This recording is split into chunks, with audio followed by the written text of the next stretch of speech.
Assalamualaikum and hey guys, welcome back to my YouTube channel Shima TV. So, hari ni aku nak cerita kisah seram aku yang kelima. Dan kepada korang yang baru singgah, channel ni akan ceritakan pasal kisah seram, storytelling, pasal apa-apalah yang penting yang creepy-creepy. So, kalau korang suka konten macam ni, korang boleh tekan subscribe dekat bawah dan jangan lupa komen dan like di bawah, okay?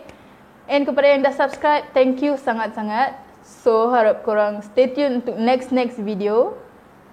Dan lagi satu, aku nak ingatkan, cerita ni merupakan pengalaman aku sendiri, bukan direka-reka, pengalaman aku sendiri dan tak ada niat pun untuk menakut-nakutkan korang. Cuma sekadar untuk share cerita dengan korang. And kalau korang ada pengalaman yang sama ke ataupun pengalaman yang korang nak share, korang boleh komen dekat bawah. Sebab komen korang adalah amat penting untuk support channel ini, okay? So, tanpa kita berlengah lagi, tanpa kita berlambat-lambat lagi, jom kita start kita punya cerita. Oh ya, lagi satu sebelum saya terlupa, kepada korang yang nak saya share cerita seram korang dekat YouTube channel saya, korang boleh email dekat saya shimatv@gmail.com.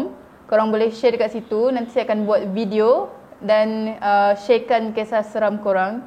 Tapi korang kena guna bahasa yang mudah untuk difahami, lengkap dengan nama, tempat, apa semua. Kalau korang nak guna nama samaran pun tak apa. Dan yang ketiga, pastikan korang type dengan betul ya email saya ni. Saya tak dapat email korang. Okay? So, jom start.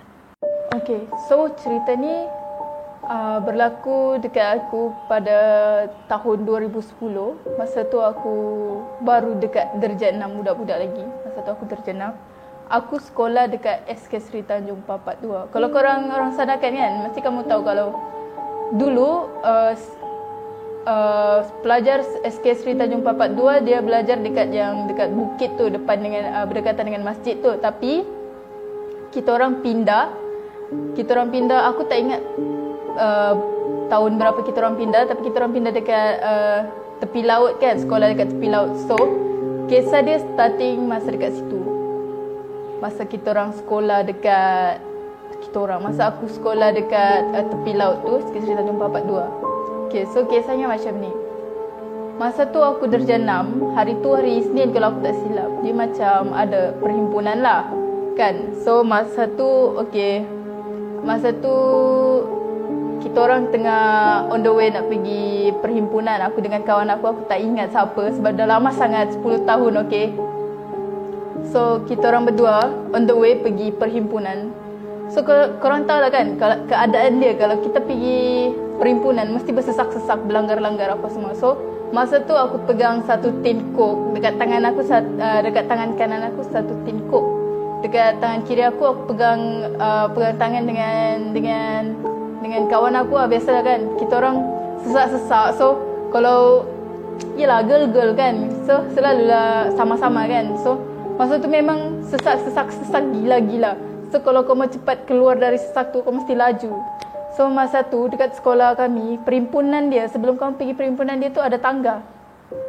Okay, so masa aku dengan kawan aku lalu tangga, ni pegang kok kan. Satu kita orang pegang tangan kan. Okay, masa tu kita orang tengah lari. Lepas je aku turun dari tangga tu,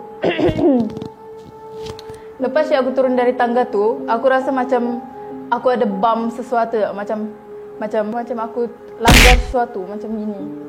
So macam tu keadaan tu berlaku sangat cepat tau. Aku macam sekilas je boleh nampak. So bila aku rasa aku langgar sesuatu, badan aku terbegini auto ya, badan aku terbegini. So aku pun tengok belakang, siapa yang aku langgar kan. Aku mau minta maaf kan, apakah sebab macam kuat aku langgar dia sampai badanku pun termove. Tapi bila aku pusing belakang, tiada orang. Langsung tiada orang.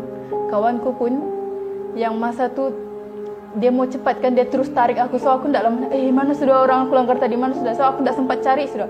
Tapi masa aku pusing belakang sekilas, memang tiada orang, langsung aku langgar, okay. Orang pun lalu macam kiri kananku. Kamu boleh imagine kah keadaanku macam mana?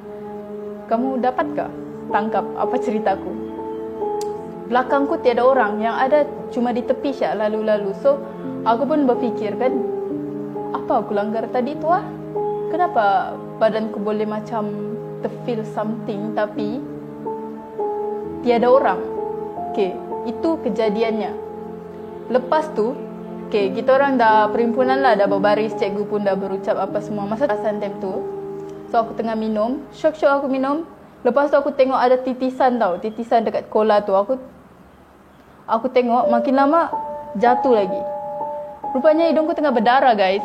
Tapi time tu tengah perhimpunan, aku tak direct bagi tahu cikgu lah. Aku terus lari pergi belakang.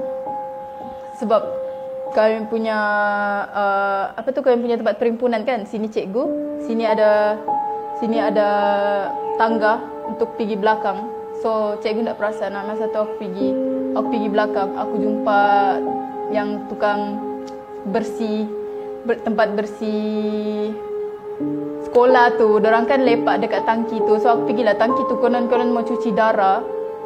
Tapi makin lama aku cuci, makin lama makin banyak jatuh. Sampai aku give up mau cuci hidungku. Aku biar syat darah-darah tu jatuh. Sambil aku renung sorry. Time tu bukan perhimpunan pagi ya, tapi perhimpunan lepas rehat. Sebab tu aku tengah minum kok. Sorry. Time tu 10 tahun sudah. Aku lupa ingat. Time tu dalam pukul 9, jam 9 pagi kalau aku tak silap. Ya, jam 9 pagi, 9.30 macam tu, macam lepas rehat kan. Okay, lepas tu sambung balik. Masa tu aku dekat tangki, aku lap tak pandai habis pula darahnya. So aku pun biar syaklah dia jatuh begitu. Kan aku nak mau kasih kotor aku punya baju sekolah. So aku tengok laut. Biasa sekolah kami kan tepi laut. Kan tengok laut sambil tengok darah tu jatuh. Tapi kakak yang kasih bersih sekolah tu dia makin pendek. Ya Allah, kau okey kah? Tapi kan yang peliknya, darah tu memang jatuh banyak tau. Dia menitis. Tapi aku langsung tak rasa sakit tu. Itu syak yang paling pelik. So, dorang pun fikir mungkin kau panas dalam lah dek. Aku kan time tu kecil lagi. Aku pun tak tahu lah panas dalam. Oh, mungkin panas dalam. Lepas tu kakak tu dia call mamaku. Lepas tu pakcikku datang ambil dekat sekolah, hantar pergi hospital. Okay, dari pukul 9 pagi sampai pukul 5 petang, aku ingat betul. 9 pagi sampai 5 petang, darahku non-stop. Jam 5 petang tu baru stop. Sebab doktor dia sumbat kapas. Memang banyaklah dia sumbat kapas sampai aku tak boleh bernafas. Guna dua-dua hidungku dia sumbat. Aku bernafas pakai mulut je. Time tu dia sumbat ubat apa entah, tapi memang sakit lah. Jam 5 baru berhenti hidungku berdarah. So doktor tu pun macam mungkin panas dalam. Tapi panas dalam takkanlah kan berapa jam? 9, 10, 11, 12, 1, 2, 3, 4, 5. Mau dekat 9 jam darahku mengalir. Panas dalam. Kalau panas dalam betul lah, ia pun tak lah banyak macam tu kan. So doktor mungkin dia tengok dekat aku mungkin ada simptom denggi. Aku pun macam denggi kan budak-budak lagi, aku tak tahu apa-apa syaklah doktor. Sampai doktor suruh minum aku 3 botol air sehari, 3 botol air besar tu sehari. Itu ceritanya lah. Tapi aku duduk seminggu, okay. Doktor pun tak tahu aku kenapa, panas dalam ke, aku pun kena denggi pun bukan juga. Sebab aku tak memenuhi tanda-tanda kena denggi tu. So aku duduk di hospital time tu 1 minggu. Time tu doktor buka kapas tu pun, dia buka masa tu darah tiada. Tapi lepas aku keluar 1 minggu tu, darah dia masih ada jatuh lah. Sometimes kalau aku pergi sekolah, sometimes tiba-tiba darah tu boleh jatuh. Kalau aku di rumah pun sama, memang siksa lah time tu. Lepas tu aku pun teringat kisah yang pasal aku langgar tapi tiada apa-apa tu. Lepas tu aku ceritalah sama mamaku. Lepas dia aku cerita sama mamaku tu, lepas tu aku dapat mimpi. Aku jumpa satu orang lelaki. Lelaki ni memang badan dia besar. Aku tak ingat mukanya macam mana, tapi aku memang tahu dia besar. Tapi dia marah-marah lah tentu. Kenapa kau langgar aku? Kenapa kau ni? Aku macam, hah? Lepas tu pagi tu aku terus bagi tahu mamaku. Aku cerita dekat mamaku, mungkin aku ada langgar sesuatu yang aku tak patut masa dekat sekolah tu. So mamaku pun panggil kawannya, and kawannya pun bagi ubat. Aku tak ingat sudah macam mana time tu. Tapi makcik tu cakap, dia kata aku memang langgar dia time tu, and kita kena say sorry dengan dia. Lagipun kita kan tak nampak dia, manalah aku tahu dia ada di situ. Lagipun budak-budak kan tengah bersesak-sesak dalam ramai-ramai tu, aku jugalah yang langgar dia. Padahal ramai gila orang time tu. Tu je lah kisahnya. Lepas daripada makcikku, aku lupa sudah buat apa itu. Tapi lepas daripada tu sampai sekarang sampai sekarang tiada sudahlah darah keluar dari hidungku. Tapi aku lupa mau bagi tahu, masa aku dekat hospital tu, doktor ada buat X-ray tahu dekat hidungku, X-ray kenapa boleh berdarah kan. Tapi doktor bagi tahu time tu, dia cakap ada sedikit retak dekat hidung, ada sedikit retak dia sikit lah, tak banyak lah.